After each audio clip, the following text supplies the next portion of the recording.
if you want politically correct, go and listen to somebody else. Anybody else. Tag that onto the front. We're covered then.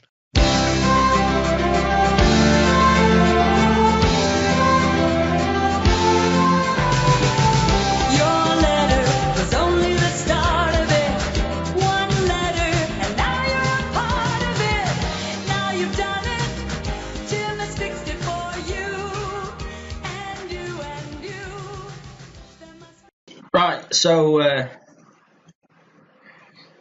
went to Asda the other day.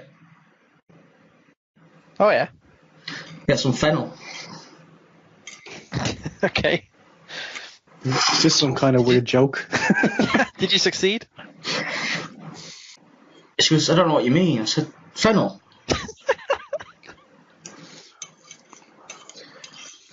She goes, just bear with me, I'll get a manager. I'm like, I'm only asking if you got a fucking root vegetable, for Christ's sake. Anyway, manager took me to the kitchen utensils and gave me a funnel.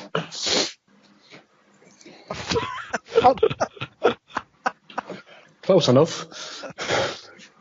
Did you do that really polite English thing and buy it anyway? Well, actually, I did need one, but I didn't know.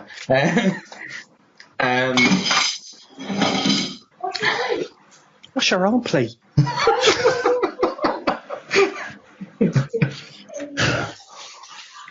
Sorry, just fighting with me, son. Giving me shit. Jimmy Savile, Jimmy O'Bear. It's the little girls, isn't it? So with that, you are listening to a 5 Nerds Go podcast. I am Pete. I'm joined today by Declan Kenny, Matthew Booth and Paul Tolley. Welcome, guys. Hello. I'm back, bitches. Have you washed your plate? Huh? Did you wash your plate? He'll wash the plate. Right, guys. Today we're talking about Extreme Rules. So, what did you all think? Thought it was very good. Deck, you're sounding like a robot. Am I better now? Yes. Yes. Yeah, I just do not move from this spot. No scratching your balls. So I watched. No scratching your balls. So I watched Extreme Rules on the night. So I didn't get any spoilers or anything like that, apart from the app, which kept coming up 5 minutes before the result and telling me what had happened, because for some reason my stream was 5 minutes behind. I thought they were a great pick. You know, you just turn those notifications off. I've never got around to it, to be honest. Such a chore. I know what you mean. I mean, it didn't ruin it for me. It was all right, but it was a good pick for you. I enjoyed it. Great fun. There's some good stuff going in SummerSlam from that, to be fair. Yeah, I agree completely. Really enjoyed it. What was your highlight of the day, Peter? Highlight of the day. I think a lot of people would probably say the same thing, but Kevin Owens getting chucked off the cage. That was insane. That was crazy. I mean, it was slightly ruined by the fact that you could see the inflatable table thing going on. I didn't see that. Did you not? If you watch after the bump, you see the table sort of settle. If you get me, like it's on an inflatable thing. Oh really? Inflatable table. Inflatable table deck. Extreme Rules. What was it? Fucking Lilo, was it? He still looked like he took quite a crash. Oh yeah, definitely. He deserves a lot of credit for that. That was very high. He's quite a heavy chap. and it's insane. I didn't actually think they were gonna. I didn't think they were gonna do that when they got to the top. Just kind of watching through my fingers moment. I thought, there's no way they're gonna do a spot off here, but they did. You know, I'm just impressed Braun got up there. He's a big lad. Yeah. You know when I saw him stood at the top of the cage and he's like stood and he's not holding on to anything, I was like, shit, he's gonna fall at some point. It must be really wide at the top for someone like Braun to stand there and not have a wobble or anything. He had a bit of a wobble, didn't he? I didn't know. He was holding on to the wire, wasn't he? He was. No, at one point he wasn't, because he did the whole rah thing. That was a great end to the match. It was a good match as well. Yeah. Yeah. I thought that and probably the... It was a good match as well. Yeah. Yeah. I thought that and probably the Bobby Lashley-Roman Reigns match were the most entertaining parts of Extreme Rules. I think there's more than that. I think it's pretty entertaining throughout, really. Yeah, I mean, I think that, as I say, it was a fun pay-per-view. I think those were probably the highlights for me. What was your favourite match, Paul? My favourite match was the main event, Rollins vs Ziggler, Iron Man. I thought they told a much different Iron Man story than I've seen before. I was really entertained throughout the whole thing, and I think my favourite moment was the B team winning the tag titles. Just felt like your Heath Slaters and your Bo Dallases and stuff actually get the recognition get the recognition now and again, and get a run with the title now and again. I don't think it was expected. No, I didn't expect it. I thought it'd be a routine win for the Deleters of World.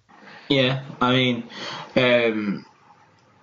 obviously, I don't think they'll be champions for long. I think, you've got Authors of Pain coming through. They will probably be taking it off them at some point. I think they put a bit of a run together. Oh, they've got to. They have to do that, don't they? They have to sort of sell the threat. But I think long term, you'll probably see Authors of Pain taking it off them. Yeah, the other thing I was thinking was maybe you'll get a... But I think long term, you'll probably see Authors of Pain taking it off them.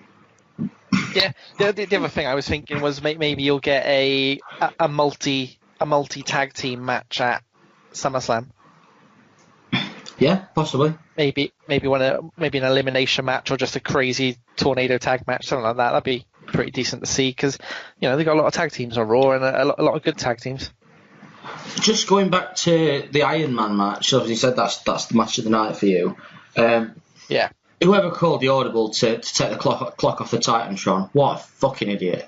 It's difficult to say, and what was the right thing to do? The crowd were being dicks when the clock was up there. So I suppose you're damned if you do, damned if you don't. But exactly. As soon as the clock went off, you were getting countdowns at fucking half a minute. Size any WWE member of staff for that bullshit. Oh, I would have left it there.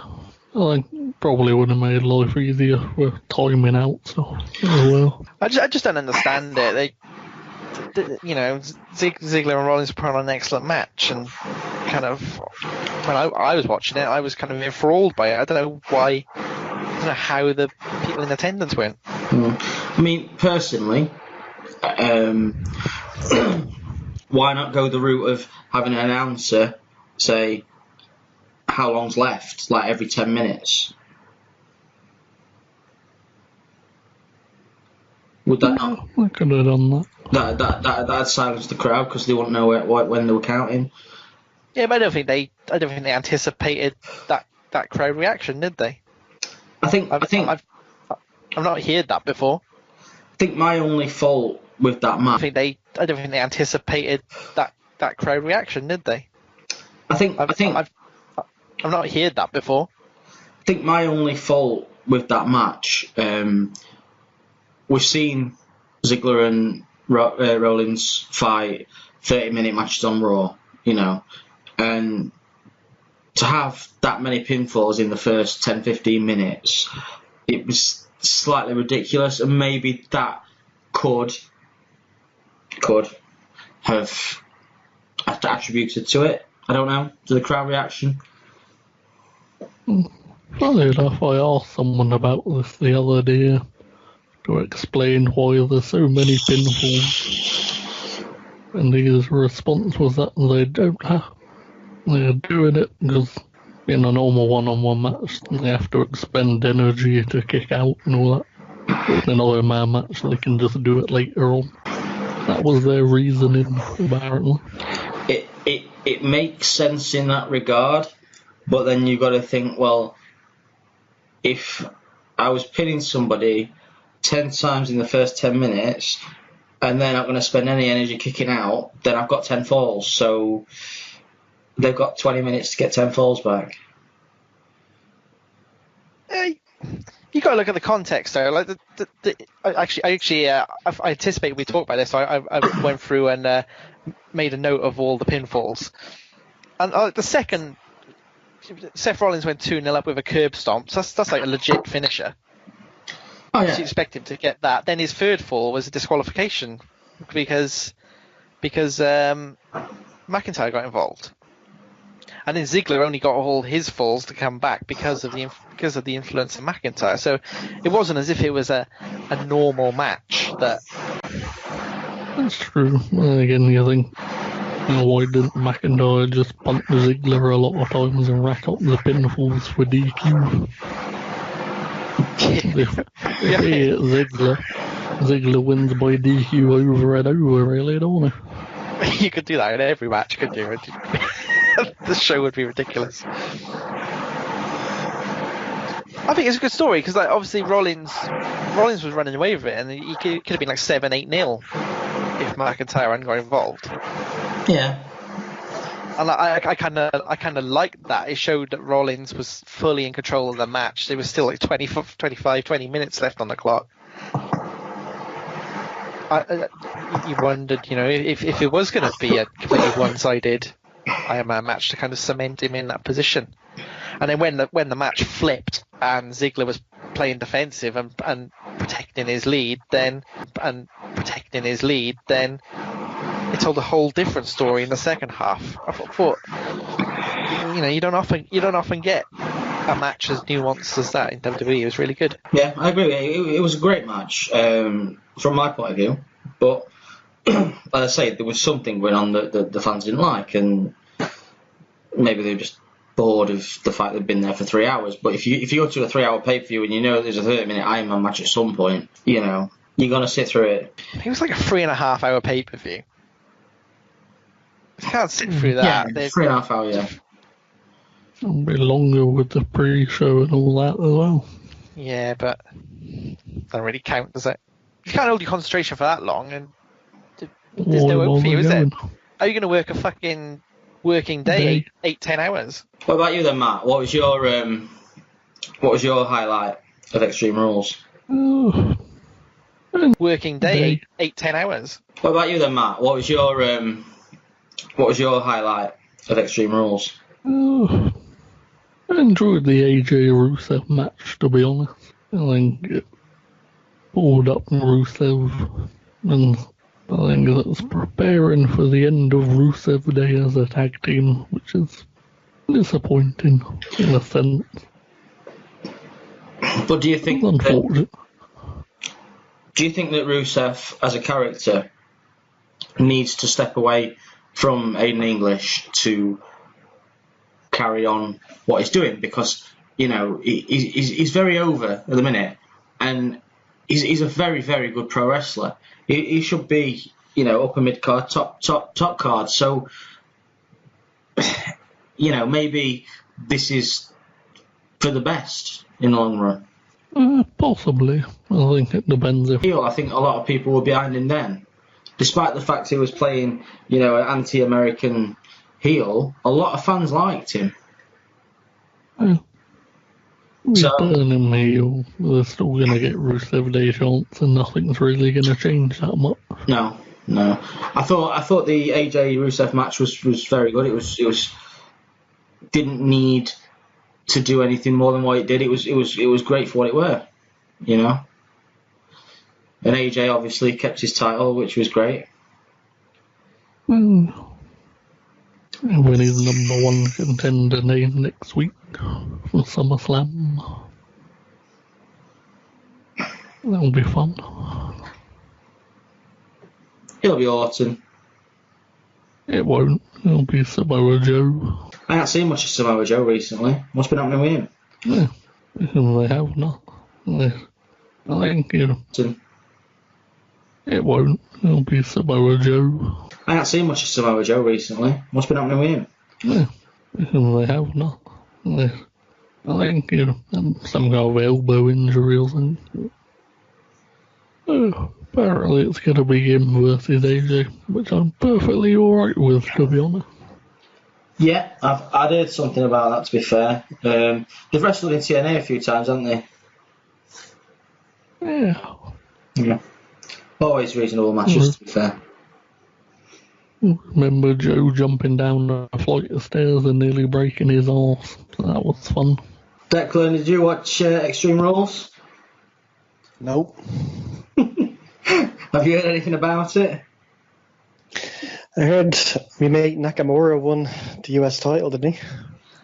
He did. Yeah. And Record time as well. Randall Orton came down people and hitting people in the balls. Pretty much. Did you see what he did on SmackDown with his PSD? No. He tried to put his finger through it and pull it out.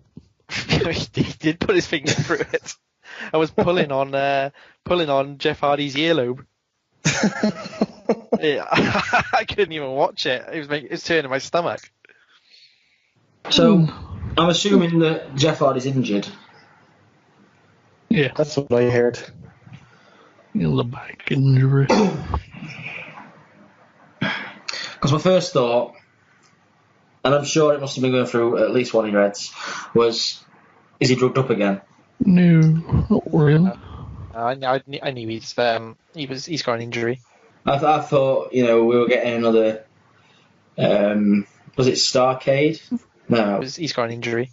I thought, we were getting another, was it Starcade? No, it wasn't Starcade. Victory Road. Victory Road. Victory Road. Yeah, I thought we were getting another one of them. WWE is many things, but it's not it's not TNA of that era. They wouldn't send Jeff Hardy out high.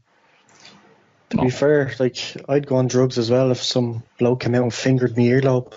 And it's a pity he's injured again because he was kind of getting a bit of traction. I like Jeff Hardy. The thing about the Hardys is they started so early, taking so many bumps. At some point, they're going to have to call it a day, and I think that day's coming, as sad as it sounds. You're looking at the future of Will Ospreay, pretty much. Yeah. He'll be in a wheelchair sooner or later. Plus, already phasing a lot of his athletic shit out and moving up to heavyweight and all that shit. Yeah, he'd be kind of like Tanahashi, just doing the normal aerial stuff instead of fucking doing his crazy flip shit. So, anybody have anything else that they would like to talk about Extreme Rules? Because I've got a bugbear. You always do. I am. Go on, then. No Undertaker? I've gone off Undertaker, haven't you heard? You've been listening to these poddies. You never go off the Undertaker. No, well, you're right. The Extreme Rules match. Who was that again? It was Nia Jax and Alexa Bliss. Oh yeah. I was so annoyed that Alexa Bliss was using weapons, etc., and never took a weapon shot, not once during the match. She only got new tits. They'll probably explode if she took a chair shot. I just didn't like it.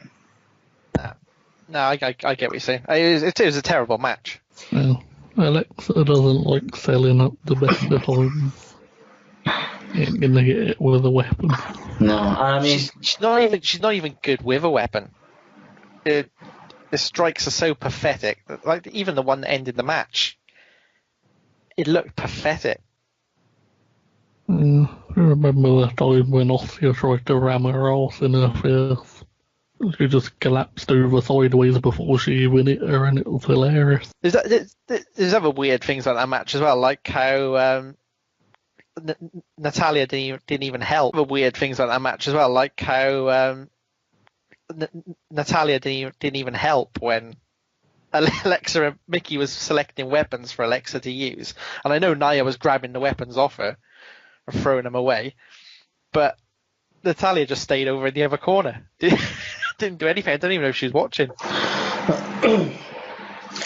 I think having all the women was for the clusterfuck ending that they had, but you know, it's an Extreme Rules match. If you've got partners or people that are coming down with you, they can get involved whenever they want. They could be in the ring all the time, and it don't make sense logically why you would have that situation and they're waiting for the spots. Do you know what I mean? And you've got the WWE 2K Universe mode cutscene where Ronda Rousey's there. I've got my ticket. It's a bit shocking, really. I think what annoys me the most is the fact that they've got quite a good, talented range of women now, and we're getting on pay-per-view the B matches. In all fairness. Oh yeah, you're just getting Alexa and Carmella all the time, aren't you? Yeah. And you've got Bayley, Sasha, Becky, Ember Moon. You've got all these quality wrestlers, not even on the show. Yeah, but do you think they're kind of regretting giving her back the belt? No, I think they love her for some reason. I know they love her, but like, it's still going to be her against Nia Jax again, probably. Ronda at SummerSlam. Kurt gave her the match on Raw. Yeah. So it'd be entertaining to see Ronda break her arm, I guess. Are you going to give Ronda the title? I wouldn't have thought to. You would not make a champion. Yeah, but should she not be doing house shows as well? On Raw and SmackDown or whatever?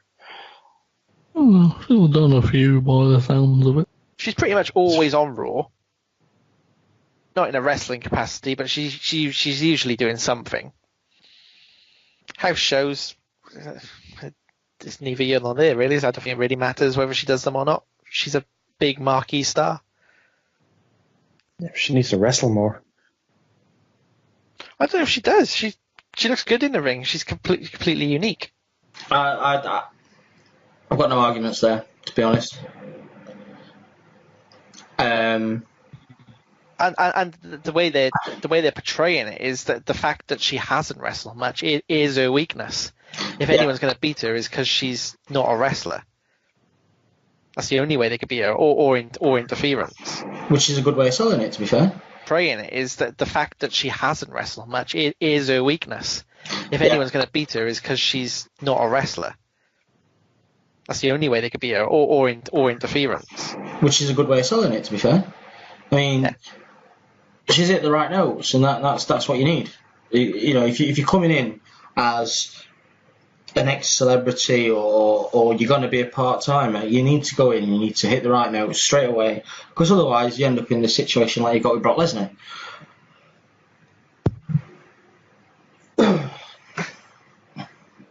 You know, because like I know Brock Lesnar's been doing it for a while, but the difference is that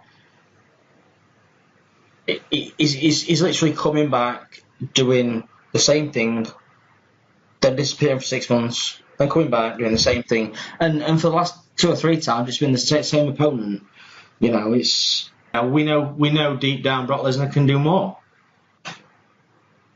Yeah, but they all used to do that, come back and win the title and disappear and come back and win the title. Like, fucking Cena does it nearly every time as well.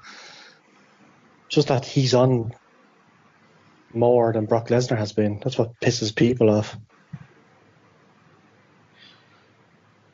I just enjoy that they pay Brock $5 million a year for eventually them to come up with a storyline that wants them to get him to fuck off.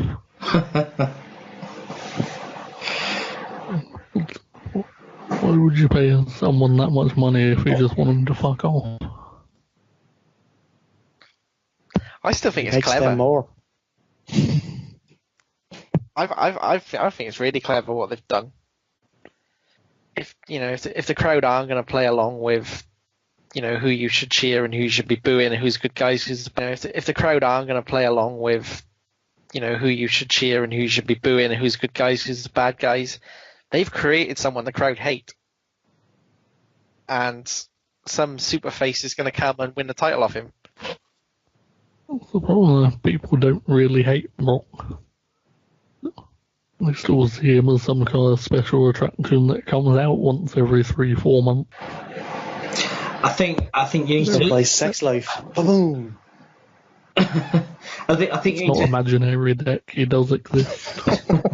I think you need to judge it on his next couple of appearances, because the way that it's been going recently, the crowd reaction might have changed. We haven't seen Brock Lesnar, for months. But there won't be a couple of appearances because he'll be gone at SummerSlam. Like, if he's going to fight in the UFC, he's going to have to go into a training camp and stuff like that. So, say SummerSlam is it.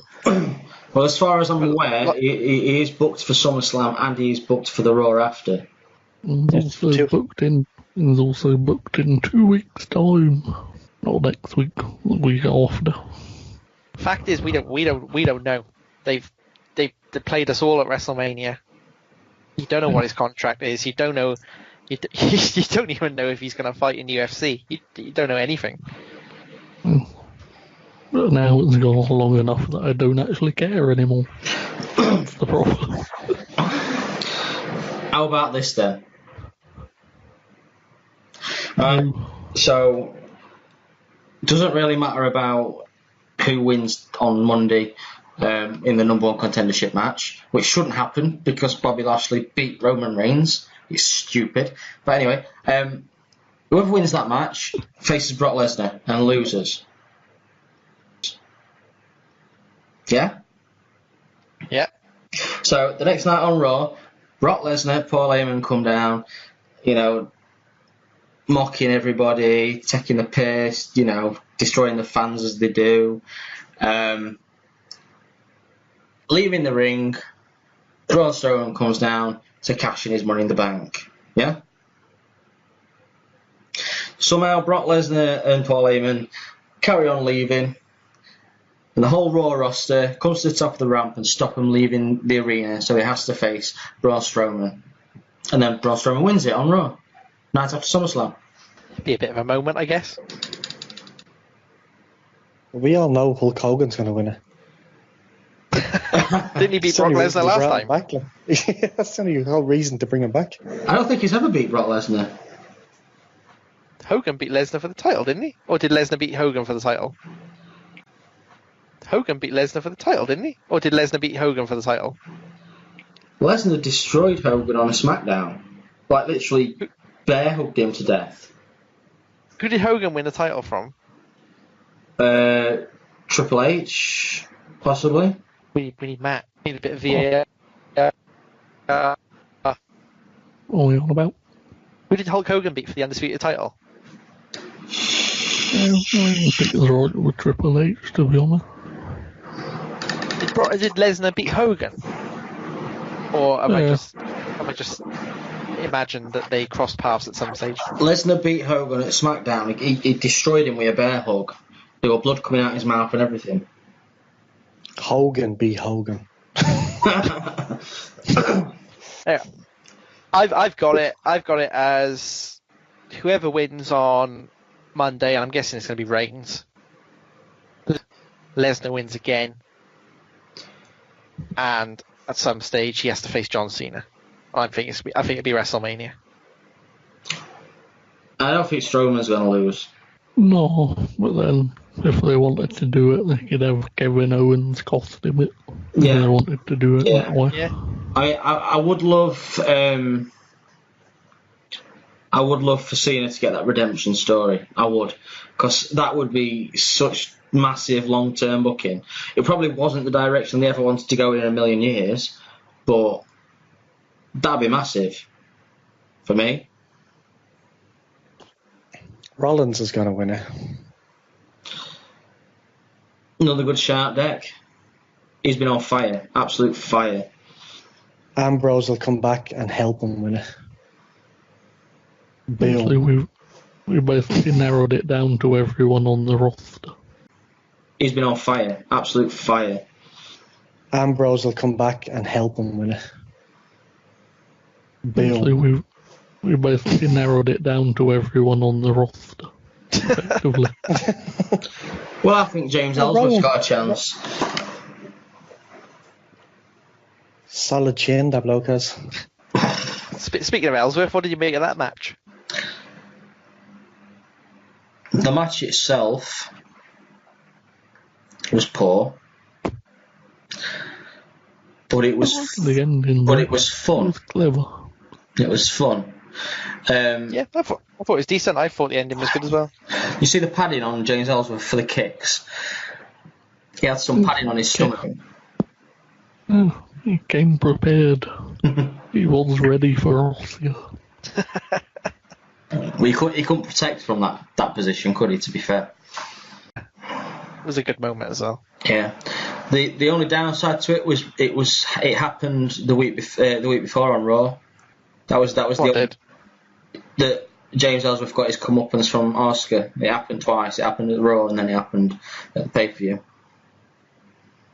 Well, he's got to come up untouchable face. He can get it as much Yeah.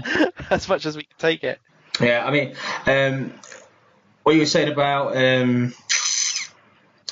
Roman Reigns and Lashley, the number one contendership match.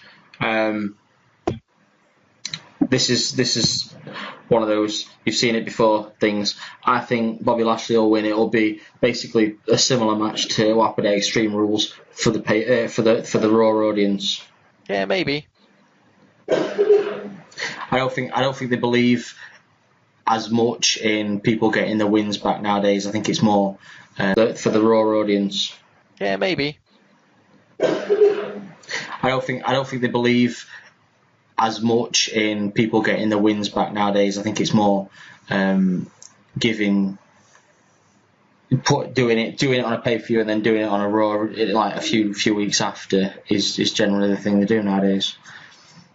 It's going to be Brock versus Lashley at SummerSlam. Hulk Hogan as special guest referee. He screws Lashley and then they play up on the whole racism thing. You've read that somewhere? I haven't. I read it in my head. Well, I had a similar thought, but it didn't involve Hogan as an enforcer or referee, because he can't do anything like that. He couldn't get on his knees and make a count. He'd die. Maybe they just lay him on the ground so he doesn't have to go on his knees. He just rolls over and slaps the canvas. Maybe he just stays Like at some kind of fucking seal or something. He just lies there. They have one of those stair lift things that just lower him down and dump him out.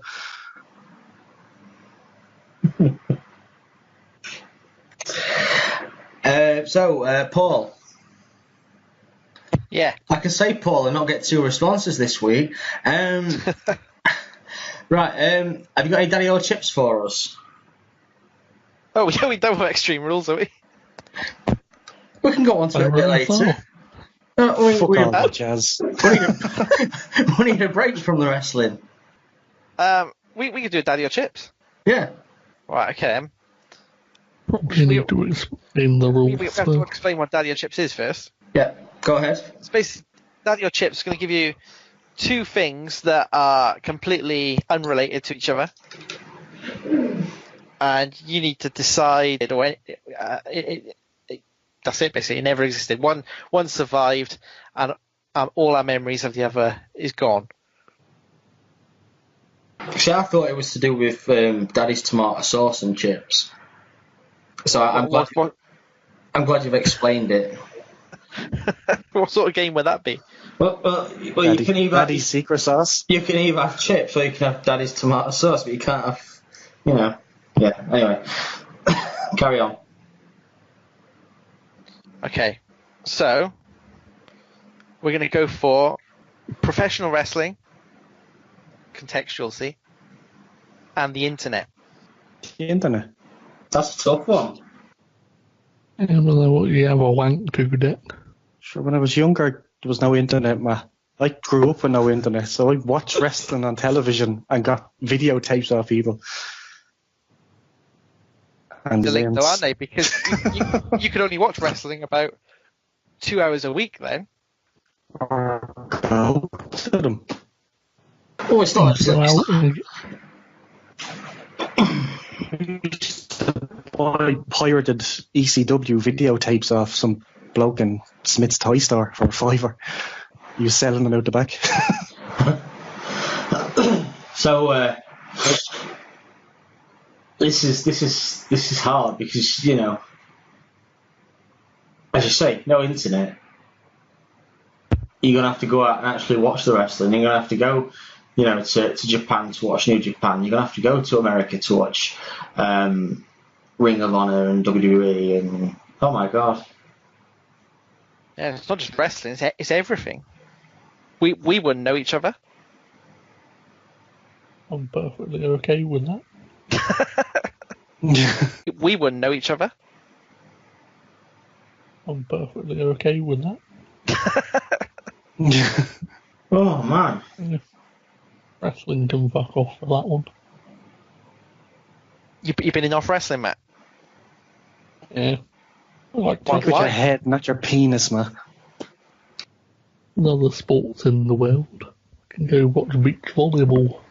Yeah, but nothing's like wrestling, is it? Beach volleyball in freezing England or Ireland. Yeah, that's fucking great, laugh. Freezing your bollocks off in a fucking beach side when it's lashing out all the time. I'm gonna go with the internet. To get rid of. Yeah. Good man. Good man. You know what? Right. When I was a kid, we didn't have the internet. We had VHS tapes of old WrestleManias and compilation videos of Hulk Hogan's greatest moments. That was my wrestling collection at home, and the only time I could ever watch, and that worked for me, to be fair, because it was like an event, just getting excited to stop at my gran's and watch wrestling. It's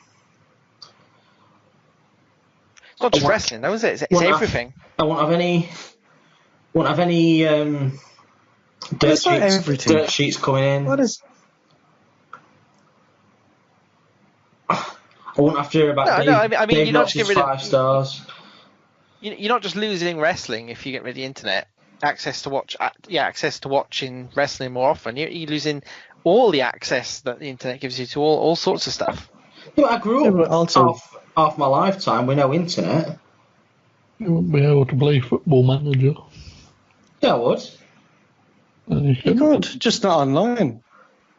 And maybe they'd bring back arcades because there's no online fucking gaming, so people would have to play together for once. If there's no internet. Football Manager. Yeah, I would. You could, just not online. And maybe they'd bring back arcades because there's no online fucking gaming, so people would have to play together for once. If there's no internet, you can install games by floppy disk again. That's it. It's fine. How would you spoil TV programs for yourself, Pete? Well, I wouldn't. But I wouldn't know I could, so it'd be fine. You'd love it. Teletext. You know what? Teletext. The kids have to wait 3 hours for the spoiler to come round. Every Make sure you watch it. Every morning the kids have to get non-stop by the creepy man down the road and not some bloke online. Every morning before school, it used to be Bamboozle, the quiz on Teletext. Yes.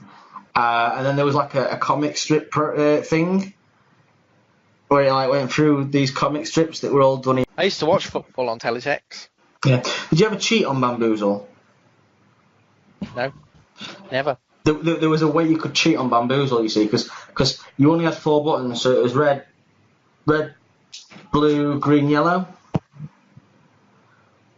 And when you do the answers, if you didn't know the answer, you could go, right, press red, and you look at the letter that it changed to, and you press the next one and the next one, and if it's the same letter, they're the wrong answers. That's not cheating, though, is it? 'Cause you're getting the wrong answer. Well, no, because then the last one you pick is the right answer, so then you move on to the next question. I wouldn't really see the point in cheating like that. What are you getting out of bamboozle if you're cheating? Well, it means that you can go on to the next question instead of being stuck. You've only got to do the question 4 times anyway, a maximum of 4 times. No. It's not like... Yeah, but you don't have to do that, because you can just press it, it'll change to the letter, and before it loads up, you press the next You've only got to do the question 4 times anyway, a maximum of 4 times. No. It's not like... Yeah, but you don't have to do that, because you can just press it, it'll change to the letter, and before it loads up, you press the next one, and you keep doing it. But where's the fun in that? I got stuck a few times. To be fair, you'd have to be a sad fucker to fucking cheat on bamboozle. It's fucking bamboozle. It's not like you have to do bamboozle. It's not like it's a regimented daily thing that It was for me. we actually have to do. It was for me. I couldn't even do that right. How did you not get bamboozled like 7-year-olds? I was about 7-year-old. They used to have wrestling rumours on teletext as well, didn't they? But you had to phone numbers for them. I remember the lines that you could ring mid pay-per-view, and you got to speak to Gold Dust and people. But like on teletext, they'd say who's planning to attack the Undertaker or something like that. Call this number.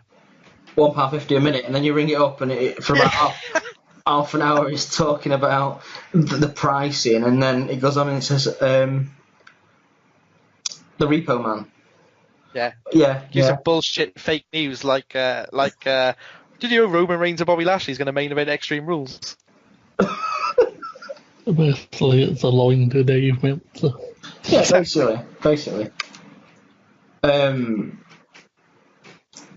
But yeah, I had a train of thought to move on then, and I can't remember what it was. Why do remote controls still have all the coloured teletext buttons on? Because That's for Sky. Well, you can still use the red button for Dave Station Extreme. Yeah, you use the red. Dave Station Extreme. Yeah, you use the red button. But I don't use any of the other buttons. The green button changes it back to the station you were just on. You can switch around. Yeah. The blue buttons, your favourite channels, that you can shortcut to. Is this a Sky remote though? Yeah, the Sky remote. Yeah, Sky Sky think these things through, and they gave each button functionality. But on a normal TV remote, like I've got here, Panasonic, green, yellow, and blue have no functionality. I'm gonna press mine and see what it does. You can still access teletext though, can't you? Or a form of teletext. Probably. So it is still useful. Just not for bamboozle.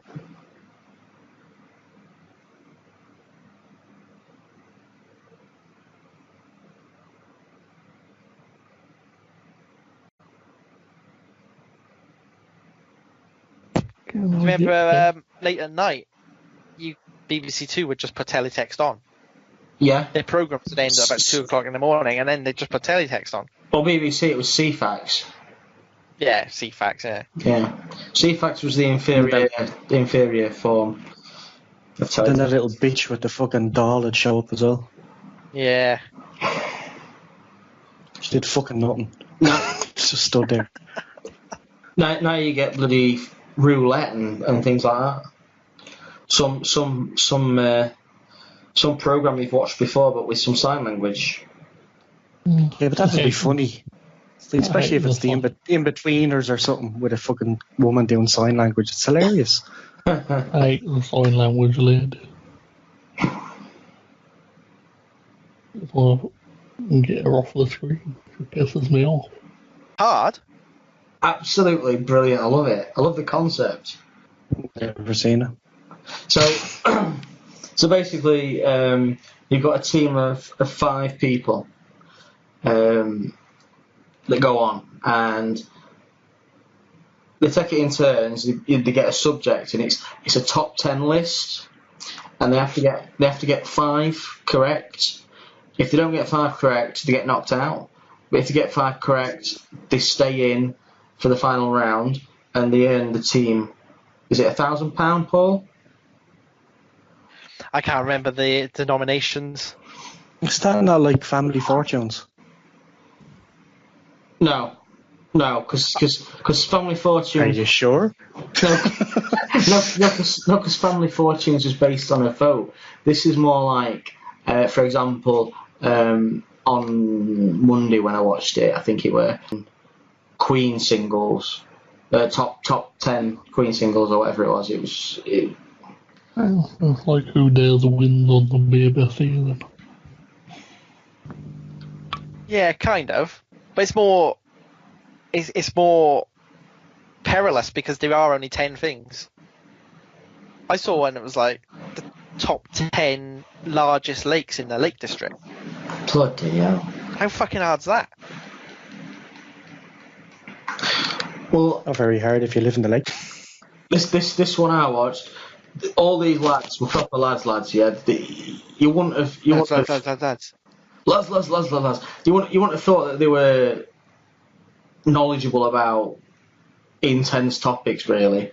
And one of the topics was the top 10 tree species in the UK. I know intense topics, really. And one of the topics was the top 10 tree species in the UK. And I was just like, what the fuck? Sycamore. That was on there. That's it. That'd be brilliant at this game. Carry on. You'll get 5. Ash. Birch. Ash and Birch. Yeah, they were on. We get 2 more. 2 more. Oak. What was that? You did your robot thing. Huh? You did your robot thing. In Robot Deck. Is it better now? Yeah, that's better. Yeah. So you've still got 2. Come on, Bet. Birch. Sycamore. Right, okay, 1 more. The big fucking green one. The fuck? Is that a fir tree? Yeah, I go with fir tree. That's incorrect. No. I've run out of trees. A palm tree. Right, you're out. You've done. Do you want a tenable? Shall I give you one? Let's do a tenable. Let's do a tenable. Right, so you got to get 5, yeah? Yeah. Well, no, there's 3 of us. There's 2 of us. 3 of us. So we've got to do it in a way that. I tell you what, we'll change the rules a little bit. Okay. We'll just go.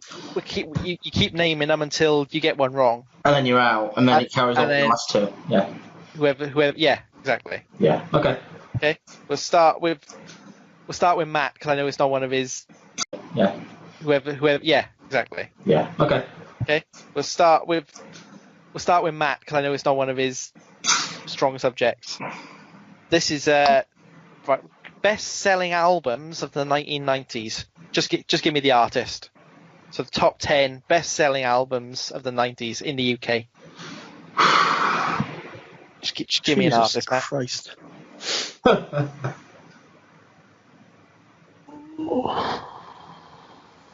Oh, that's going to be a ball acre. Oasis. Yes, number 1. What's the story? Morning Glory. Deck. Blur. Oh, you're out, Deck. Fuck. Blue at top 10. Pete. And Ponces. I'm gonna go with 90s. Yeah. Yeah. Manic Street Preachers. Oh, you're out, Matt. Matt has won. what a thrilling round of Tenable that was. I thought you were leading me then, Paul. Can I guess more? Go on, Matt. Spice Girls in Spice the Girls, 90s. Number 3. Madonna. Madonna's there at number 7. How quickly did you research this? Verve's there at number 8. Yeah, that's as good as it's getting for me. Got one more, and you've got 5, haven't you? You've got to get the 5th one. That's money, that is. What about Ace of Base. That's amazing. what about Michael Jackson. He's around and on. Destiny's no Child? Jackson. No Destiny's Child. Mike and the Mechanics. No. Shania Twain. There's no Shania Twain. Oh my god. Who's the shit Irish lot with the violin lady deck? Nirvana. The violin I lately. don't think Nirvana had a violin. Are you Nirvana- thinking Bewitched? No, the other one. The Pope. Ah, the Cars. The Cars. Yeah, they're number 4. Yeah, then. Steps. No Steps. step. Think same 5. country as Ace of Base. I think they're the same country as Ace of Base. ABBA. ABBA are there, yeah. In the 90s. Yeah, is a greatest hits collection. That's bollocks, that. Phil Collins. No Phil Collins. Think the biggest film in the 90s. Titanic. Celine Yeah. Dion. Celine Dion's there. Titanic. Celine Yeah. Dion. Celine Dion's there. What else we got? I think Unchained Melody. Robson and Jerome. Robson and Jerome. 6th best. Number 5. Sixth best. Sixth best-selling album of the whole 1990s. Robson and Jerome. Fucking Incredible. middle-aged women. Number 5. What's the best way to explain number 5? Number 5 is really surprising. Canadian singer, female, Alanis Morissette. Morissette, yes. And then number 2 is shocking as well. Big ginger ear, Man United fan. Simply Red. Mick Hucknall. Simply Red, number 2. Mick I don't know. Hucknall. I know that because my mum obsessively listens to him. But still, Okay, I've got. Matt's head's done in by Mick Hucknall. I've got another Tenable, guys. Off you go. okay. Okay, so what were the top 10 UK biscuits in the UK in 2016? Oh, who's going first? And we'll start with Declan. Hobnobs. That's at number 2, matey. Well done. Fucking in there. We're in my house now, boys. Matt. Who's next? Matt. Bourbon. Bourbon's in at number 4. Ooh. Paul. You forget I'm a fat person, Dick. That's in my house. Ooh. Paul. You forget I'm a fat person, Dick. That's in my house. I'll go for a Aren't plain we old all? digestive. Aren't we all, Matt? Aren't we all? What did you say? Digestive. Paul. You're out. Ah, come on. Everyone loves a digestive. Take a chance, Paul. Don't go to plane. It's a staple of the biscuit barrel. Right, Deck. Fig roll. Deck, you're out. That was outlandish. Right, I'm changing the rules now. Take the risk. You get a big roll. Right. It's a bit of fucking fruit, isn't it? Right, Matthew Booth's got to go. If he gets it right, he wins. If he gets it wrong, you're all back in play. If Matt gets this right, I think he's a fucking bot. Are you a robot? Like, yes. Go for it, Matt. Rich tea. Everyone loves the rich tea. Rich T's in at number 5. Fuck. How's rich tea there, not digestive? Right, I'm going to give you the list. We'll start at 10. 10 was Jammy Dodgers. 9, you had shortbread. 8, you had ginger nut. 7, ginger nut. 7, you had malted milk.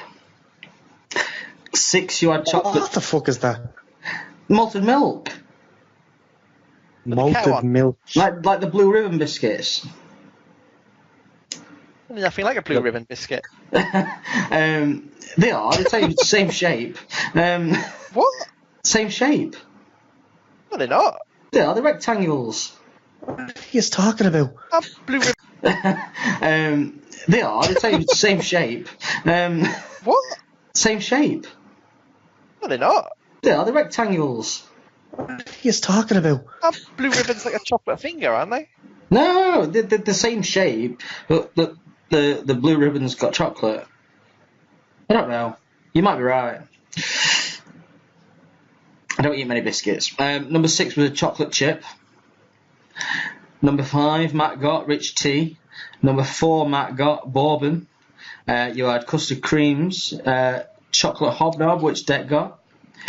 And number 1, which is why I asked you to try to repeat what you said. Number 1 was chocolate digestive. But to be fair, I said hobnob. I didn't say chocolate hobnob. It's not wrong. That's the ones that exist. Yeah, but neither is digestive and chocolate digestive, you know? No, a standard hobnob's got chocolate on it, hasn't it? Except has bigger bits, pretty much. So Matt won again, basically. You got screwed, Paul. You got screwed. I really got screwed over there. Wouldn't be a quiz without someone being screwed. It would not, no. Well, that was our take on Tenable. It's brilliant. Paul, Declan, quoting Warwick Davis for a second, you are terrible at Tenable. Thank you very much.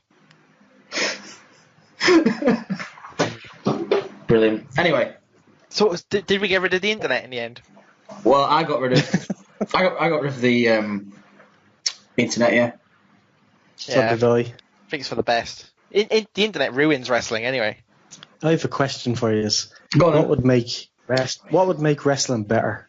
Like, how would you bring it to the next level? Hot lesbian action. Ted. There you go. Wrestling. You can't get closer to the action than that, like. That'd be amazing. And the referees would have mics so you could hear what they're saying. I like the GoPro idea. Brilliant. Or even stick the GoPro just on the referee so he's close to the action and you can see what he sees and stuff. Don't WWE do VR now? They were doing it. I don't think they did it for Extreme Rules. I don't know if they did it for Money in the Bank. I watched the... Well, you do it on Twitter and everyone will start doing it in the indies. Do it. I watched the VR on... what was it? WrestleMania. And what was the pay-per-view after that? Anyone even remember? Backlash, probably, wasn't it? Yeah. The greatest Royal Rumble. Yeah. The greatest Royal Rumble. The greatest Royal Rumble, wasn't it? No, the I'm sure it was the actual pay-per-view, not the greatest Royal Rumble. But anyway, I watched the virtual reality on that. You don't actually watch the whole pay-per-view. You watch certain scenes. And you can't fast forward or anything. And it's only certain bits that are actually VR. And your virtual hands touch people and everything. No. That's the only reason Pete does it, because he wants to grope Roman. You see, If you do like the Kevin Owens bit, can you fall off the top of the cage? No. What could you do? It's basically 3D. It's not VR at all. It's 3D, but you've got VR goggles on, so you feel like that's 3D. But you've got VR goggles on, so you feel like you can sit there in your sitting room like a knob end with a fucking helmet on. But you know, if you're going to do that, I think it is actually a great idea. But you would have to do it where you are in the crowd. So you'd have surround sound, so the crowd sounds are around you. You wouldn't hear the commentary. You'd hear, Fuck that. I think it'd be amazing. For the What, WWE fans all around you? Oh yeah, I'd be sat in my living room in my pants with my helmet on, going boo every time Roman Reigns came out. So I'm always watching WWE pay-per-views. For a special helmet. When I get too excited. It's like when you do stuff like that. It's a great idea in practice, but actually implementing it and doing it the right way, that's it's a great idea in practice. In theory, but in practice, are they going to do the right thing? That's where the GoPros come in, P. Virtual reality stuck on the head. You're in the fucking fight. Jesus, I should be working for these companies. So what about when they go for like a headshot or something like that, and they have to be careful because of the GoPro camera? It's going to take you out of it again. They're just minor details. What about the Wombstone deck?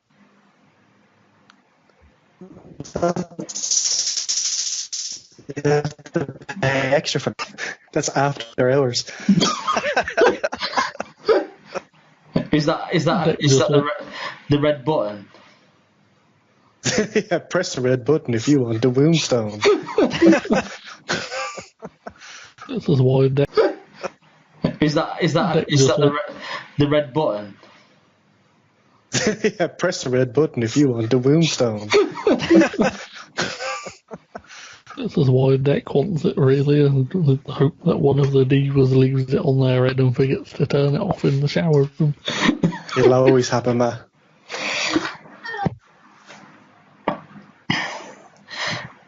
Come on, when WWE used to do stuff like that, they used to be like, oh yeah, you can go beyond the curtain to the women's locker rooms and stuff like that. No, did you just invite yourself? No, they had like. Vince said I could be here. What are you doing? They had like Too Hot for TV videos that came out back in day. Do you remember that, actually? It was like those diva videos they used to release, Wet and Wild Divas and all this shit. When I was at school, yeah, and you can buy books. Well, I bought a WWE bikini book from there. See, boys, this is what happens when there's no internet. There was 4 pages where there were real tits out in a kid's book. Real tits? Well, probably not real, but tits. Without a Many times was that passed around your class? I saw Terry Goldust Sex. Terry Runnels, is it? Runnels. I saw her boobs. I saw Lita's. Sable. Is that it? I've seen Sonny's anyway, so it's fine. What age range cabinet was that in? Teens. It's still in fucking Pete's cabinet. He has it at home under his bed. Range cabinet was that in? Teens. It's still in fucking Pete's cabinet. He has it at home under his bed. No, I had to get rid of that. Blading herself by any chance. That's what Pete does when he's pulling himself off, looking how he blades himself. Oh, God.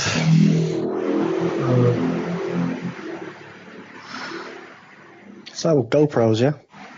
GoPros. Sounds like a great idea. Well, that escalated quickly, didn't it? That's brilliant. So, I've got an issue with my laptop at the minute, right? Just going to go on a little tangent. This will bring the listeners in. AIDS. So I can play Skyrim. No slowdown or nothing. WWE 2K16, it's like playing something on one of those old style projectors that's, with the shutter. It's really slow. Are you drunk, mate? No. You sure? We did this literally last week. No, that were on Messenger. That was in the chat. You did it on here as well. On the new wrestling games, so do you have the cut kind of scenes where you'd have a diva on the scantily cladded, and then the next one could be the Undertaker or something? No, like in the old games when there were the load screens. Oh yeah. Yeah. It's like you'd be sitting there and there'd be no one in the room, and you'd just get a load of dudes, and then your mad come in and there'd be just fucking Leah sprawled over a fucking car or something. So what the fuck you doing? Tits everywhere. The game. Something. So what the fuck you doing? Tits everywhere. The game.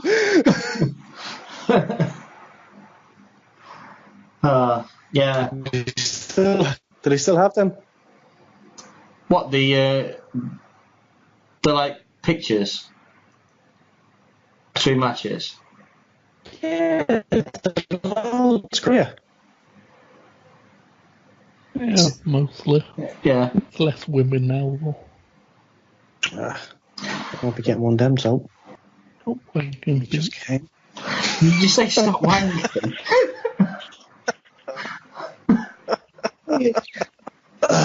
You've seen again, eh?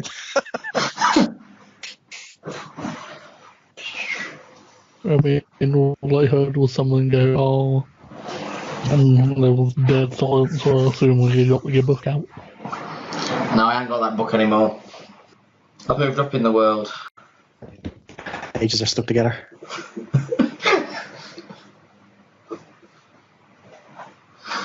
Yeah. Don't really need the book. Well, all you have to do is move it on quickly. Yeah, we should have moved on about half an hour ago.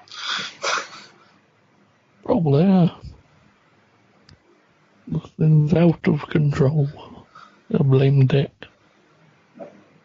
Blame me. Dick just improved wrestling. I did. I just saved wrestling. So fuck you, man. I'm like the fucking Will Ospreay of backstage. What? The ideas, man. I'm like, sounded better in my head. You came out like a robot, so I didn't hear what you said. He said he's the Will Ospreay of back. I'm Will Ospreay backstage. Sounds like a sexual boast. It will be now. Sounds like you have a dodgily tanned arse, really, doesn't it? It sounds like roll off to Mrs. Later. You've just been Will Ospreyed. Will Ospreay.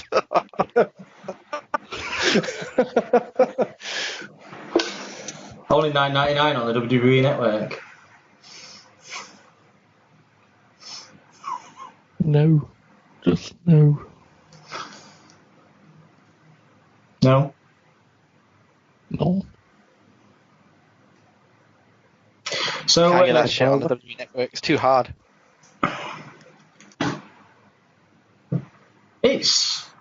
We've had this conversation about the network. They do show quite a bit, to be fair.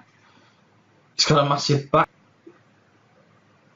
I've come up with another good idea, if you want to hear it. Yeah, please. This is for OTT, right? If they had a Royal Rumble, they could call it OTT Rumble because it stands for Over the Top Rumble. Do you get it?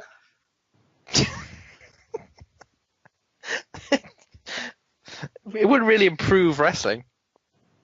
Yeah, but it's an idea. I'm an ideas man. Not all of them will stick. You just got to keep throwing them out. That's it. Throwing shit against the wall, see which one sticks. So what happens?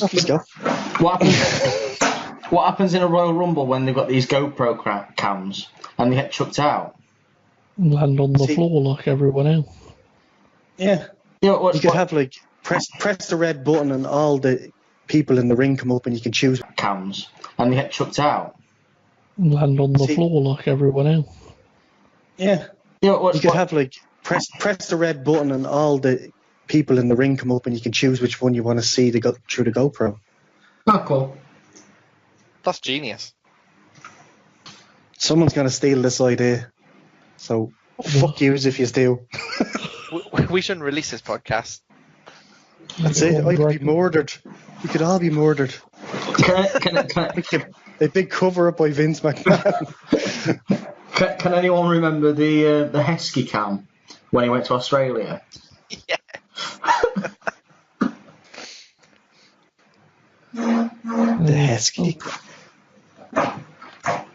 Yeah. Does Sky You still don't do remember- player cam? No, No, not anymore. they have other creepier things to do. An entertaining twist, isn't it? It was going to happen at some stage. Yeah. I'm glad Tamatonga got his chance to shine at the end of the American show. Yeah, it was great. So for those that don't watch, i.e. me, what's actually happening? There was another splinter cell of Bullet Club called the Firing Squad, which is pretty much all the, what would you call them, islanders? Tamatonga and Fale and the other Tonga. And who was it, the head shrinker, was it? Yes, it's their dad, isn't it? Yeah, he came out and they pretty much laid waste to everyone in Bullet Club. So there's another civil war now. Sounds a bit They'd like... all just reunited Kenny and Cody and Marty and everyone. War now. Sounds a bit They'd like... all just reunited Kenny and Cody and Marty and everyone all back on the same page, and then the Islanders chose to attack. The OGs came out and battered them. Sounds a bit like NWO Black and White and Red and White. Yeah, kind of. But it kind of continued on into G1 as well in certain aspects as well, which was actually quite cool. Yeah. And what about rumours that WWE are after the Young Bucks and Omega? Well, they all kind of said in interviews lately that they're not going to throw away the idea. They haven't decided what they're going to do yet, so it could happen. Just throw as much money as they can at them. Probably make some merch and all that. They're gonna need big money to walk away from that, really, aren't they?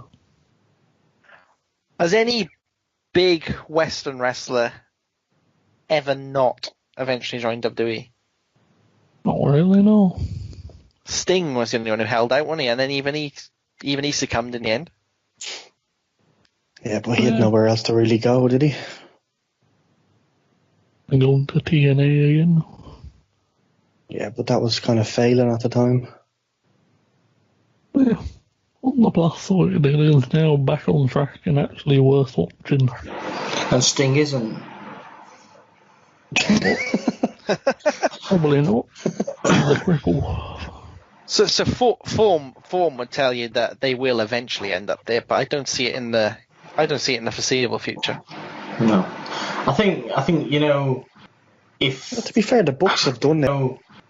To be fair, the Bucks have done everything except gone to WWE and won the belts. Like, they've done it in TNA, they've done it everywhere except there, so it has to happen at some stage.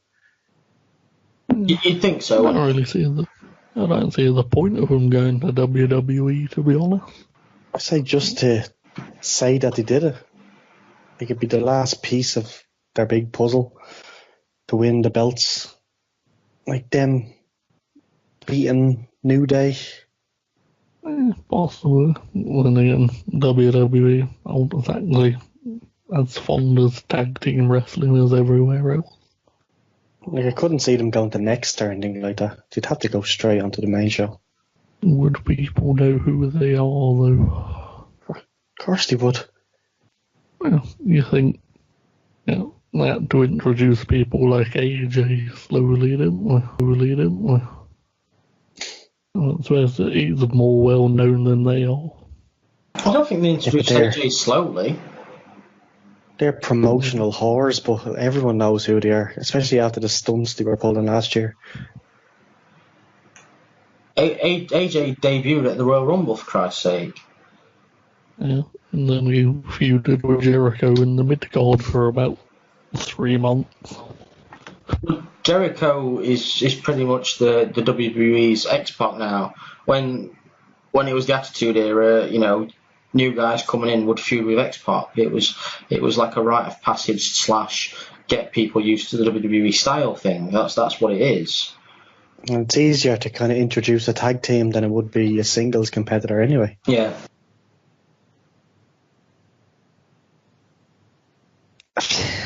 It's difficult. You don't know how much they earn. They earn 7 figures a year, don't they? You would think so. So I don't know if I don't know if that's each or between them, but would WWE be willing to pay that? Unless they got a deal on the merch, like they'd get a percentage of it or something. It's a tricky one. I could see more of a case for the Bucks going than Omega going, just because the Bucks would probably be reducing their schedule, wouldn't they, if they went to WWE, because they did globetrotting constantly, whereas Kenny Omega doesn't actually work that much. He doesn't seem to, does he? He has the massive stints like the G1, but he can be off screen for like a month and a half at a time, and he's not going around doing the other indies and stuff. So for him to sign for WWE would be a massive step up. He can be off screen for like a month and a half at a time, and he's not going around doing the other indies and stuff. So for him to sign for WWE would be a massive step up in being on the road, wouldn't it? Schedules. Yeah, schedules. Yeah. Be a huge workload. But then again, surely it'd be too big to turn down. I mean, you got potential to feud with Daniel Bryan, AJ Styles, Nakamura. There's this. I think he wants Rollins, doesn't he? He said that's his dream match in WWE. But it's there. I can't see Rollins ever leaving WWE. I think he's quite happy where he is. I think it's whether there's a whole cross-promotional pay-per-view or you just they're allowed to sign 1-2 match contracts with the WWE, something like that. I think that's what they'd like to do, or the New Day signing 1 or 2 match contracts for Ring of Honor or New Japan. They could do what Jericho's doing. Like, Jericho's in 3 promotions now. He does Ring of Honor on his fucking cruise ship. He's doing WWE and he's doing New Japan as well. Like, you don't seem to have a problem with him doing it, so why can't anyone else do it? Yeah, and Brock Lesnar's doing UFC and WWE and he's got no problem with it.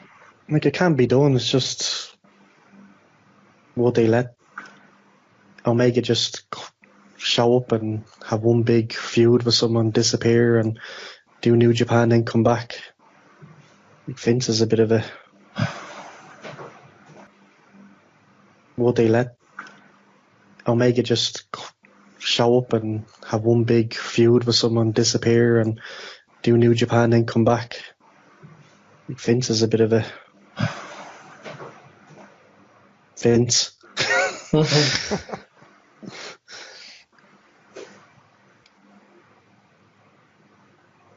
I don't know how much extra business it would do. Like, if Kenny Omega was to show up, was to have a WrestleMania match, would it realistically sell many more tickets than WrestleMania already does? Probably not.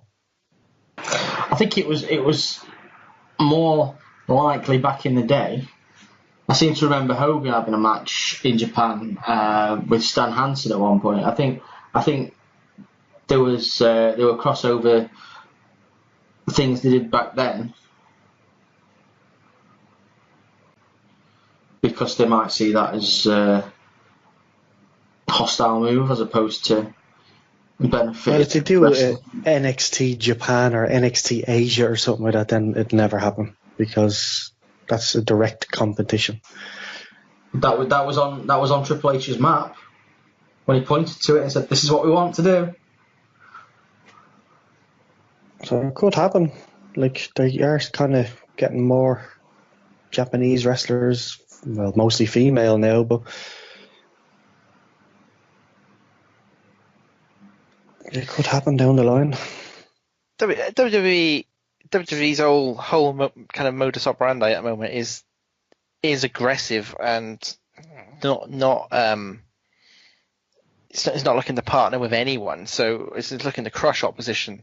So I can't imagine people like Omega, and because I don't think they'd want to be part of something that was crushing kind of companies that they help build to this new level. I don't think WWE would ever crush New Japan. I don't think that's possible, because it's a different audience. You see, it's catering to a different line of thinking, basically.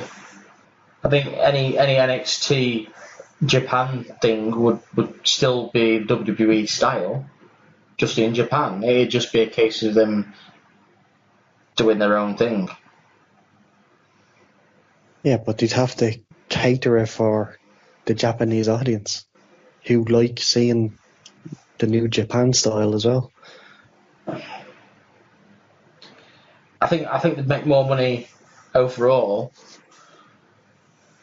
through the worldwide audience, personally. So the next thing is, the next UK. Is that going to have like storylines and stuff, or is it just kind of one-off, kind of indie show type things? It's going to have an NXT proper run. So they're going to be feuds and storylines and shit like that. Yeah, they've already Who's started. booking it? They've already started one storyline, at least. Yeah, but who's booking it? Like, who's the creative behind it? Johnny Sane. I tell he's writing the storylines. No, it's probably not. He's just the GM, but... Yeah, but who's the creative behind it? Like, is I don't know. You know, Matt? Aren't Smallman and Dallas involved in it? I don't know. Pretty sure I read somewhere. Pretty sure I read somewhere that Jim Smallman and Mark Dallas are involved in the creative. They're WWE shills now, aren't they? So they're going to be writing the stuff, and we appear to have lost the man who would know. Wake up, Matt. Stop listening to fucking Simply Red.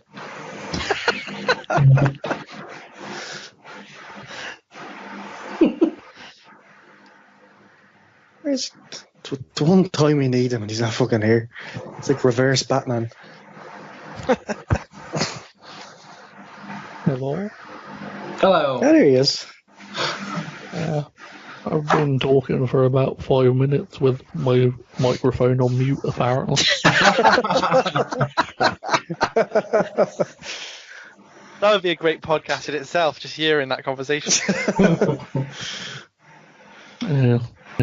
It is the guys from Progress and the ICW guy. Apparently, that's doing creative. So they're pretty much part of WWE now, are they? Yeah. They were backstage at the NXT tapings the other month, anyway. So they're doing a bit of both then, it's fine. Yeah, but what about their companies? I don't think Progress will be around much longer, to be honest. That is my feeling. They'll probably get to 100 shows and then sack it off. They're leaving the Dome or something now, aren't they? You were saying? Yeah. We got the Attack Pro from Wales. They're coming up to do the shows instead. What about their companies? I don't think Progress will be around much longer, to be honest. That is my feeling. They'll probably get to 100 shows and then sack it off. They're leaving the Dome or something now, aren't they? You were saying? Yeah. We got The Attack Pros from Wales are coming up to do the shows instead. How about ICW? No idea what the fuck they're doing. So basically, Don't what you're really saying, follow. Matt, what you're saying is we're going to Progress Wembley, and that's probably going to be one of their last shows. No, maybe another 6 months after that or so. That'd be a shame. Have you got I anything think booked after Christmas? Mouth out and get in with WWE. That'd be it. Yeah. Just fuck off to ICW. It seems to be in America a lot as well at the moment anyway. He's doing a lot of death matches over there, isn't he? Yeah. And his arm stitched up the other week with some pizza cutter. I've seen something on Twitter with, was it someone moaning about if someone from a death match was in front of him in a hospital or something, he'd go mental. Yeah, that nonsense. Strange bunch of internet wrestling fans. Yeah. Arseholes. We are. Most of them are alright, but the majority are weird people.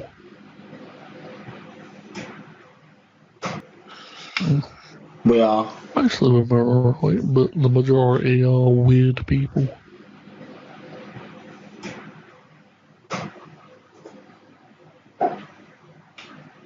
The Progress were changed to the main event of Wembley the other day, didn't they, Matt?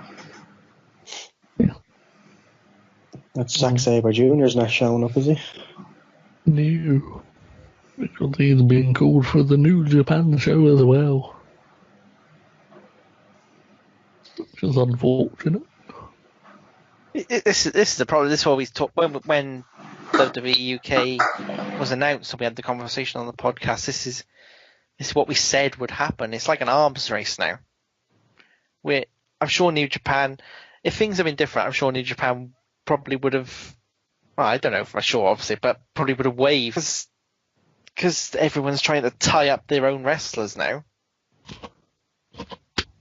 It's going to be no good for anyone. Everyone's going to lose as a result of this. You can see the smaller promotions kind of taking sides as well. Like you have Rev Pro having more New Japan people on it. Even fucking OTT are having loads of New Japan people on them now. Yeah. Because you know that they're going to lose their bigger stars to next UK, so they have to do something.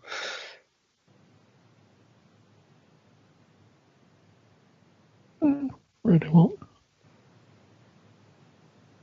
You should know, Matt. You're the man in the know. About what? The only thing I know is that Dave Benson Phillips is wrestling in August. Yes. Who? Do you not think though? Do you not think though? Go on. Do you not know who Dave Benson Phillips is, Dick? No. Really? Really? How do you, That's what no means. You don't get quality kids TV shows like Get Your Own Back over there. What was on BBC or something? Yeah. I watch BBC these days. Cliff Richard. Oh, he's on BBC all the time. Get Your Own Back, weren't that? Is this the black lad? Yeah. Yeah, the That only one. the only one on BBC. I always thought that was Ray Henry. He's too old now. Does Get Your Own Back still exist then? No. No. He wouldn't be wrestling if it did. I'm really confused. Why is he wrestling? No one fucking knows. Looking at the video Twos posted earlier. It's a very liberal description of wrestling. Oh no. Suppose That this is pays why a- we love wrestling. Oh. They were Riptide Wrestling are doing something with him. And they're trying to get notice from Robot Wars and no for some weird reason. Fucking hell. Is it going to be Gunge? Anti-Fun Police. Anti-Fun Police did not like it at all. I was actually they're watching all in- Riptide Wrestling today. Actually quite good. But the I like it. Rollers was not amused. I like the way I like the way they shoot the wrestling. Yeah, it's weird. Like it's like kind of like an arcade game or something. Yeah. It just goes at the end. I was watching the Rumble. It's actually quite good, quite entertaining. Federales Jr. is just hilarious. What's his name? Lion Kid, is that his name? Or Kid Lion or something? He put a teddy bear lion on Federales' head and he thought it was a real one. And he wouldn't move and they were just putting stuff on him like fucking buckaroos. There's a lion on my head! It's fucking hilarious. Great fun is for the Rollers. Jeez, he can move for a big lad. Oh, I remember him falling out the ring at Progress. But someone called him a shit Eric Cartman.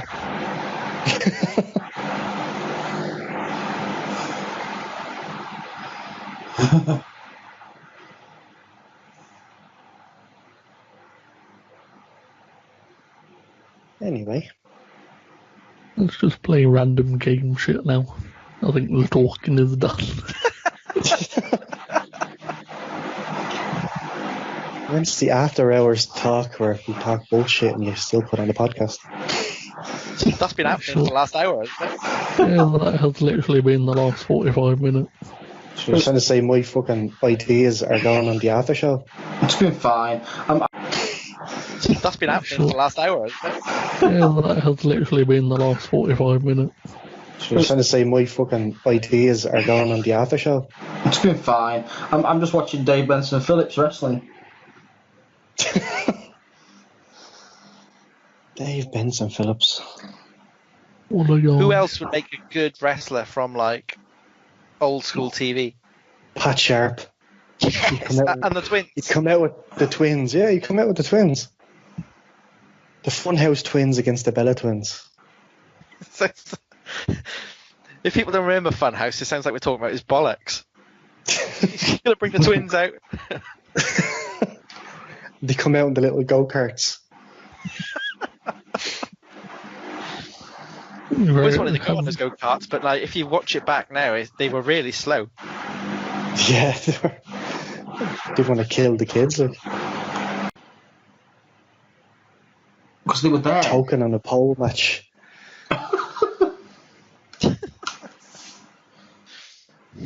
Or Timmy Mallet.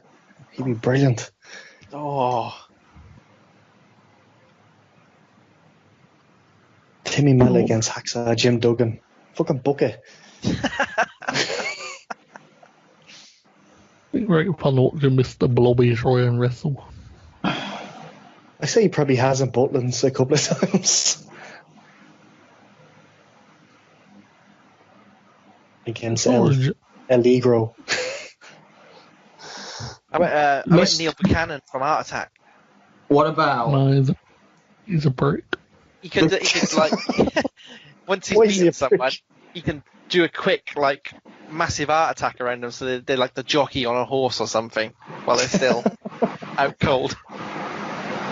He can do a quick like massive heart attack around them, so they're like the jockey on a horse or something while they're still out cold. Or make them into that little talking head.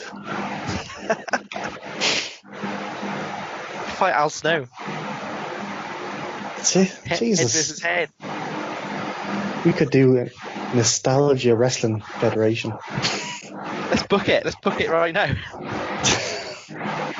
Fuck all these people just to kill each other.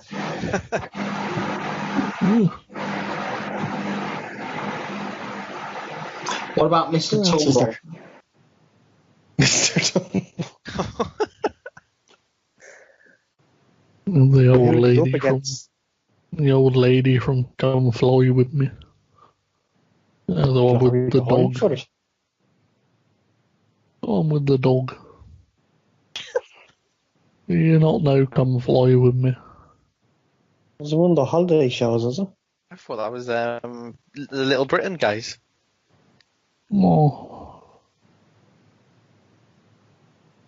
The different one, ain't they? I think.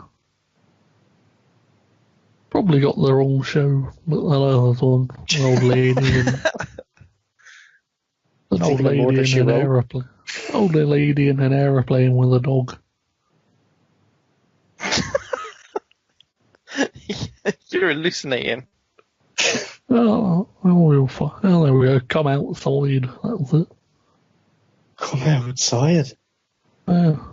Sure, it's just Yeah, not an old woman that lives up your road that just wants to come out of the house. Come outside, have a go at my aeroplane, man. Come pet me dog, get in. Come pet me dog, get in the van.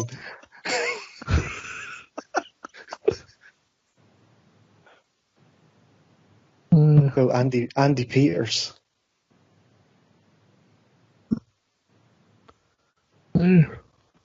Posted the picture of the lady.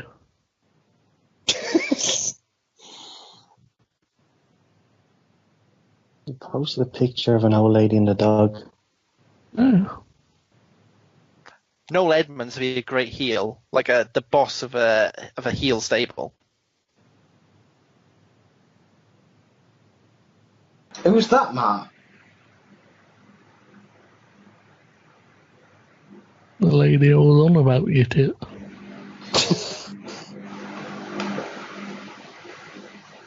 It's the woman that lives down the road from. Where, Who would Noel Edmonds go up against, Paul? Well, Noel Edmonds' faction would go up against. But they have to go up against someone. They have to go up against wrestlers. Who's in the faction? I don't know. Right, who's going to be Noel Edmonds' faction? Mr. Blobby's the enforcer. Yeah, Mr. Blobby's got to be there. Savile's got to be there. Now then.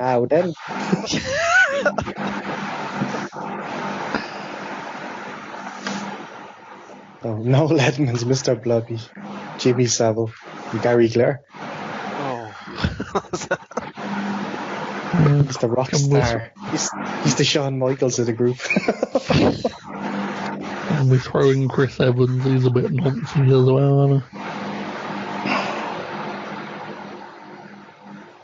We can't say what his name is in it anymore. Ew. The old fucker that got away with it on BBC. Cliff Richard. Capra. Cliff Richard. He'd be like the Daniel Bryan that got sacked from Nexus. Yeah.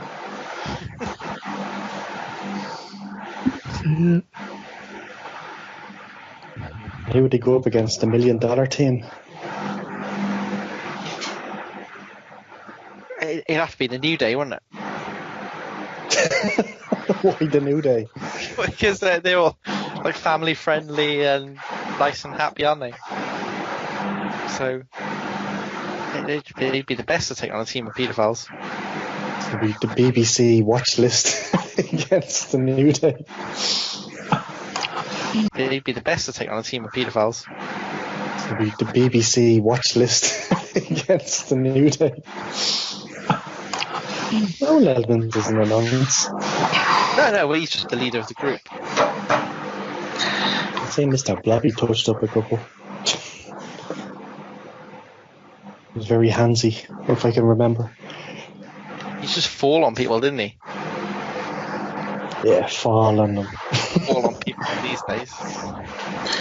Well, Jimmy Savile has got pro wrestling background, you know. He's a boxer, wasn't he? He was close friends to Big Daddy. Was he? Very, very close friends. Yeah, I had a photo of that. But anyway. Actually, was very close to Little Daughter as well. Oh God. I've been storing up for 2 weeks, man. It's longer than that. I don't know where to edit that. You can't edit my stuff and leave all your stuff.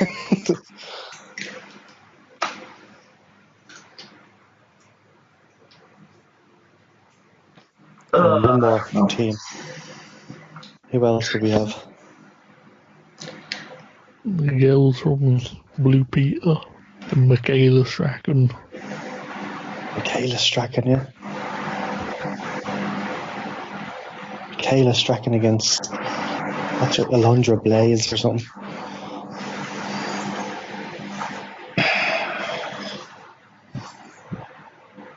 Mad. This has gone in a strange direction. Yeah. This is Paul's fault.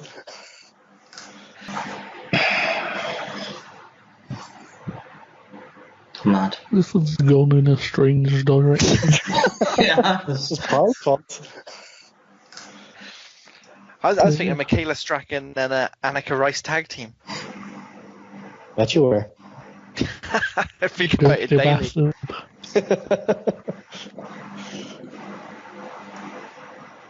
Who'd you go up against, Paul? Live out your fantasies. We up against him, probably. Intergender match. I think Brown Panties match. Intergender Brown Panties match. they've got to bring back Treasure Hunt. The fuck's Treasure Island? Treasure Hunt. Treasure hunt. It Sorry, wouldn't work today, would it? I've got an aniseed ball in my mouth. Sorry. With GPS and You're left with nothing. You just dropped off. You've got a helicopter following you everywhere. That's it. They should do it, but then like the Hunger Games where you have to kill each other to get the treasure. that'd be a good modern twist. They've done Welcome to Treasure Hunt. they've done similar things where they've had like a briefcase of cash or something, and they've got to get to it, and there's people hunting them and stuff like that. Yeah, I've seen them. Yeah. It's Manhunt or something, isn't it? Yeah. I just thought, what if a group of chavs just went and took the briefcase?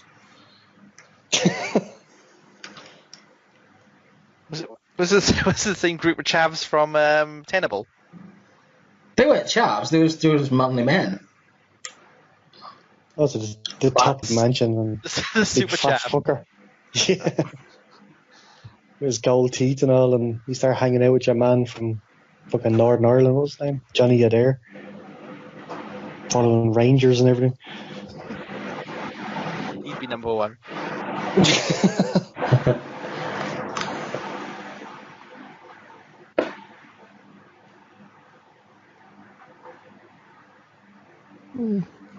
Do your game again. And this has gone very badly.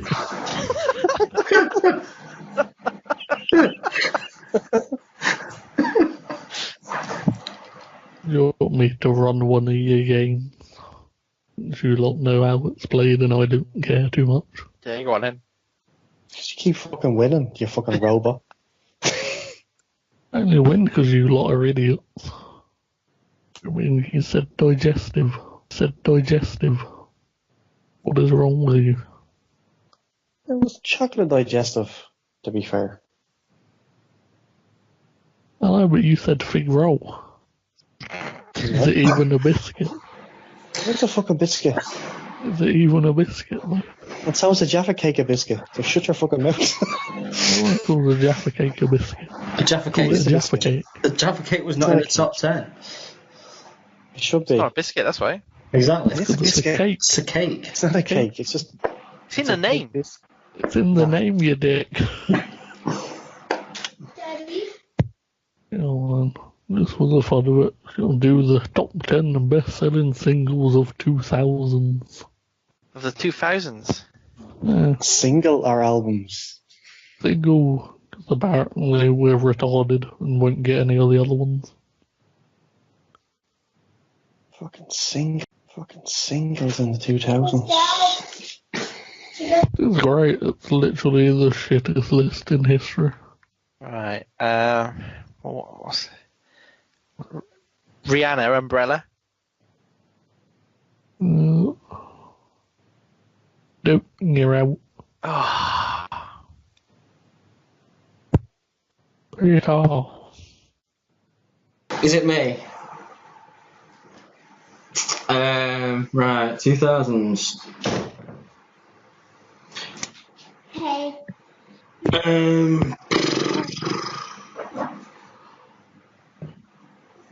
The Bob the Builder song. Yeah, that's number 10. Oh, you jammy fuck. I say Westlife. Flying Without Wings. Don't I have to get one right to stay in? Well, technically, the others have got 0, so yeah, but fuck it, you can do the rest if you like. I don't want to do a rest. I don't know the rest. Leona Lewis. What was that Peter Kay one?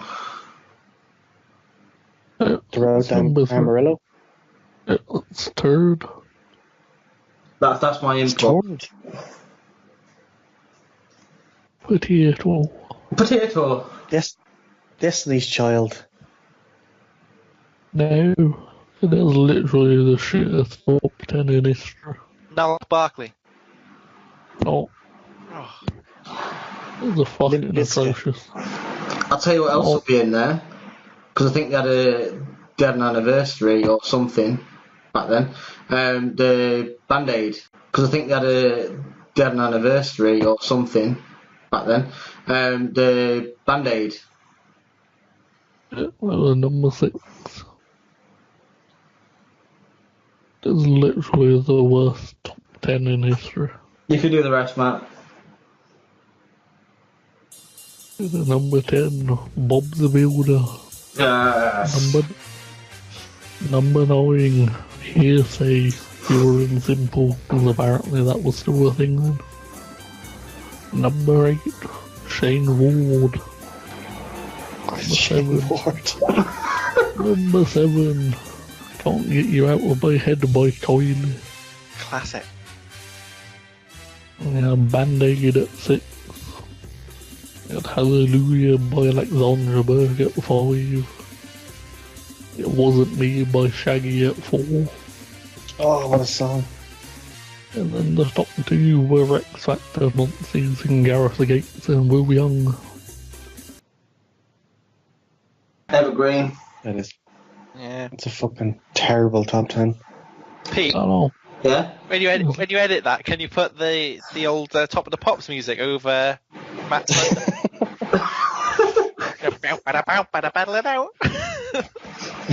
What, Should like, have done it like Jimmy Savile and that. like a bit quieter so you can still hear Matt's voice? Like Yeah, just in the background. that? Yeah, I can do Now then, number 10, you got the Bob the Builder. it. The band was Shawaddy. Shout what do? Right, it was a fucking atrocious list, isn't it? That's That bad. was a terrible list. I think on that note, shout what do? Right, it was a fucking atrocious list, isn't it? That's That bad. was a terrible list. I think on that note, we should maybe call it a night. You think that's the point to call it a night? Yeah, but we were having so much fun. I don't know what you're on about, Pete. would question your definition of fun so far as well. Well, I've enjoyed it. No. Fun. If you cut it up and change the order of everything, it might actually make sense as a podcast.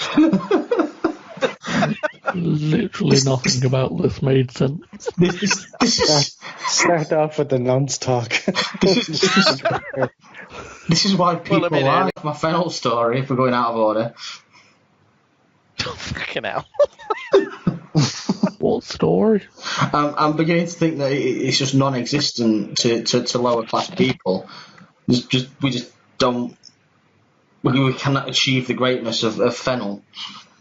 Do you think we have to go and buy it under the counter? It's like when you were a kid and you had to do all these different things to bring Aerith back to life on Final Fantasy, and it never worked. It's like that.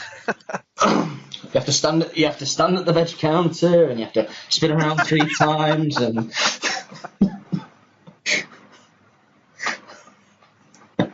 bye. But I'm gonna try Marks and Spencer's next week. Oh, they'll definitely have it. Well, tomorrow actually. Yeah. Ponces. And if they don't have it, actually, yeah. Ponces. And if they don't have it, You're fucked. I'm done. I'm done. My search for fennel is Just over. Get couscous. Whatever you're making, all the other ingredients have probably gone off by now, haven't they? I buy them every week. Well, you buy everything else for the recipe, but you don't get the fennel, so you Just on the off chance. I'm quite resourceful when it comes to cooking because I do it for a living. So I do use everything that I buy.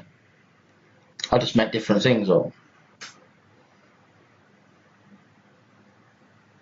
Just picture when you're old and Grace sitting at the table and your daughter comes in, Daddy, did you get the fennel this week? No, I fucking didn't.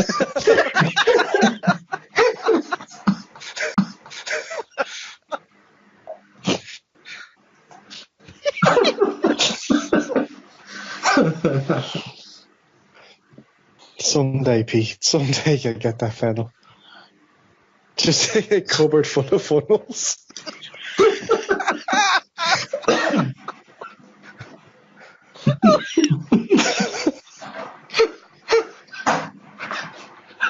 Oh god, I have to go to bed.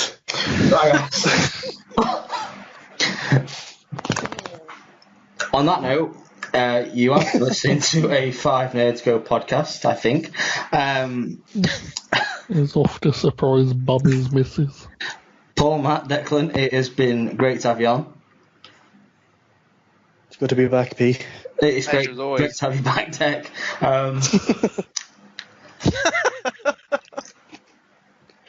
I'll get this up and Machine, don't we?